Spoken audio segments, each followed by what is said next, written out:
आपके जादूगरी के स्कूल से आपको एक मुकाबले के लिए चुना गया है। सामने होंगे जादूगरी के दो और स्कूल। आपके प्रतिद्वंद्वी भयानक है न्यूट निट्स स्कूल से, एक शक्तिशाली जादूगर जो इंसानों को मछली बना सकता है, पर उसका ये जादू सिर्फ 70% ही सफल होता है।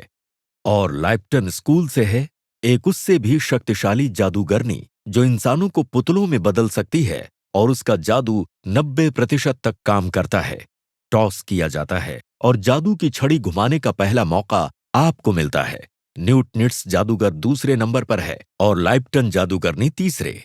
और फिर इसी क्रम में सबकी बारी आती रहेगी जब तक कि तीनों में से एक ना बचा रहे। मुकाबले के नियम कड़े हैं। अपनी बारी से पहले छड़ी घुमाने वाला तुरंत मुकाबला हार जाएगा।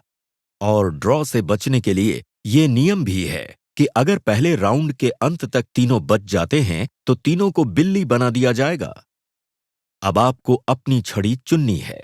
आपके स्कूल ने आपको 3 विकल्प दिए हैं। बैनेकर, जो विरोधी को टहनियों में जकड़ देगा, लेकिन यह 60% बार सफल होता है।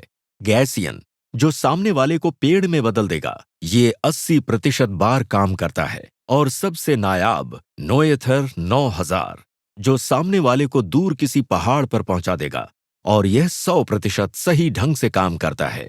आपके विरोधी योजना बनाने में माहिर हैं और जादू में भी। वो हर बार वही चुनेंगे जिससे उनके जीतने के आसार सबसे ज्यादा होंगे। आपको कौन सी छड़ी चुननी चाहिए और क्या योजना बनानी चाहिए ताकि आपके मुकाबला जीतने के आसार सबसे ज्यादा हों?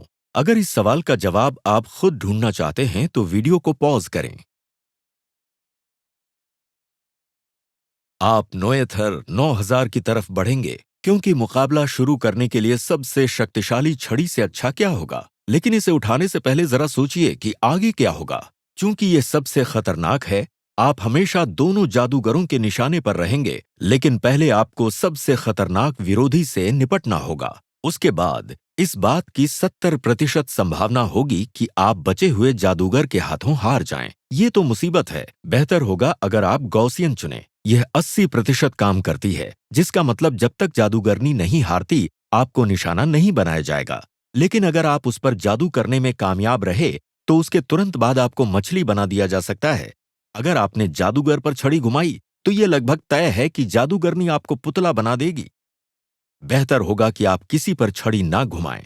तभी आपको एक आइडिया सूझा, क्यों ना आप गॉसियन चुनें और यूं ही हवा में घुमा दें।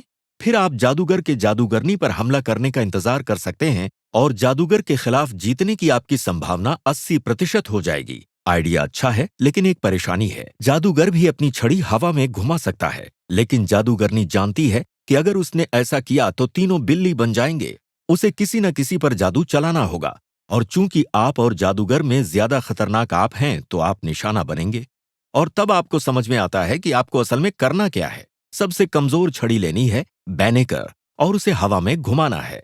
अब जादूगर जानता है कि जादूगरनी उसे निशाना बनाएगी, इसलिए वो उसे मछली बनाने की कोशिश करेगा ताकि वो खुद पुतला ना बन जाए। उसकी सफलता की संभावना 70% है। अगला राउंड शुरू होने तक आपकी जीतने की संभावना 60% होगी।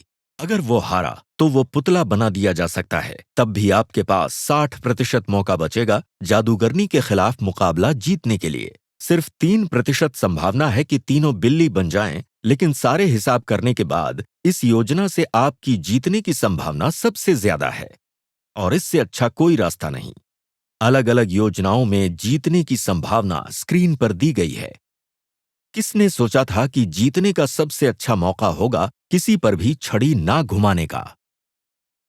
दिलचस्प इतिहास, आउटर स्पेस के रोमांच, दिमाग घुमाने वाली फिलॉसफी। अपने शरीर या किसी भी विषय पर सवालों के जवाब पाने के लिए इस चैनल को सब्सक्राइब करें और अपनी उत्सुकता बनाए रखें।